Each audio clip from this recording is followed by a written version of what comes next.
प्रायोजक हैं cancer healer centre, a new beginning. सबसे हॉट सीट बन चुकी मिल्कीपुर आखिरकार अपने अंजाम तक पहुंच ही गई। यानी तमाम दावों के दंगल में वार पलटवार के बीच मतदान हो गया। इसका रिजल्ट अब 8 फरवरी को आएगा, लेकिन दोनों दलों का जोश हाई है। देखिए, समाजवादी पक्ष में वोट पड़ रहा है, लेकिन यहाँ पे कुछ अराजक तत्व हैं जो मतदाताओं को प्रभावित कर रहे हैं, उनको वोट नहीं डालने दे रहे हैं। और यहाँ पुलिस प्रशासन जो लगी हुई है वो भी दबाव बना रही है समाजवादी पार्टी के पक्ष में वोट ना पड़े। देखिए, हम समाजवादी की पूरी तैयारी है, सारे पोलिंग बूथ पे हम लोग की एजेंट है, लेकिन कुछ शिकायत मुझे मिल रही है कि वहाँ पे एजेंडों को बाहर रखा जा रहा है और मतदाताओं को दबाया जा रहा है, धमकाया जा रहा है प्रशासन के द्वारा। वैसे तो मतदान शुरू होने के साथ ही सियासी घमासान भी बढ़ गया था। कहीं एजेंट पर सवाल तो कहीं बुर्के पर बवाल। अखिलेश यादव से लेकर अवधेश प्रसाद तक सपाई खेमे से तमाम लोग सुबह से ही सक्रिय दिखाई दिए।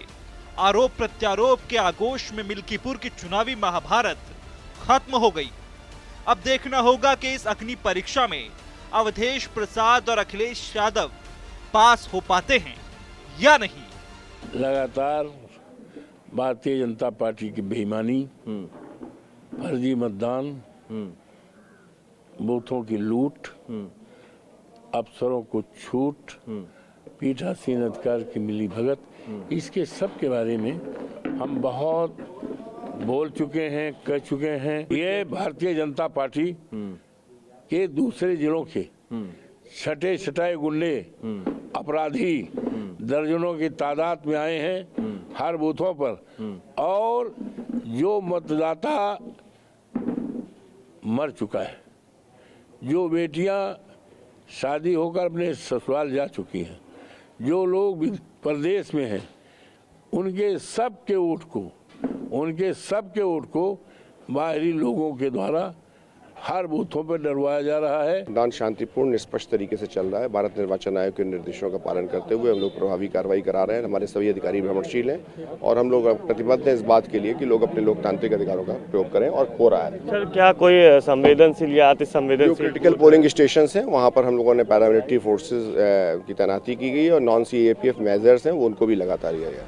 बीजेपी के लिए मिल्कीपुर किसी मिशन से कम नहीं है, या यूं कहिए कि लोकसभा चुनाव में मिली हार का बदला लेने का मौका है, जिसे सीएम योगी किसी भी तरह छोड़ना नहीं चाहते। सीएम योगी से लेकर मंत्रियों की टीम तक सभी माइक्रो मैनेजमेंट में जुटे भी रहे हैं। ऐसे में चंद्रभानु पासवान से ज्यादा यहाँ योगी का इम्तिहान है। अखिलेश के PDA के मुकाबले योगी ने यहाँ हिंदुत्व के मुद्दे को भी धार दी। महाकुंभ के जरिए सीएम योगी ने अखिलेश यादव को खूब घेरा। अब ये तो रिजल्ट ही बताएगा कि कौन सा मुद्दा धारदार रहा। क्या बीजेपी लोकसभा चुनाव की हार का बदला ले पाएगी?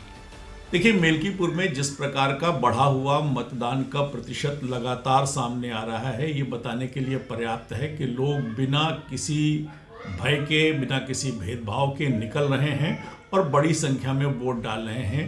ये इस बात का प्रमाण है कि जो मतदान है वो शांतिपूर्ण ढंग से हो रहा है, व्यवस्थित ढंग से हो रहा है और लोग उसमें भाग ले रहे हैं।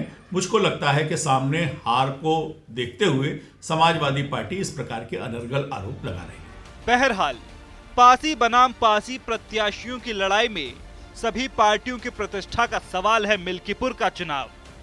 अब मतदान के साथ ही सभी उम्मीदवारों की किस्मत EVM में कैद हो गई है। अब सवाल यही है कि मिल्कीपुर पर हो गया मतदान, कौन पास करेगा इम्तिहान? सवाल ये भी कि मिल्कीपुर का संदेश कितनी दूर जाएगा। प्रायोजक हैं cancer healer centre, a new beginning.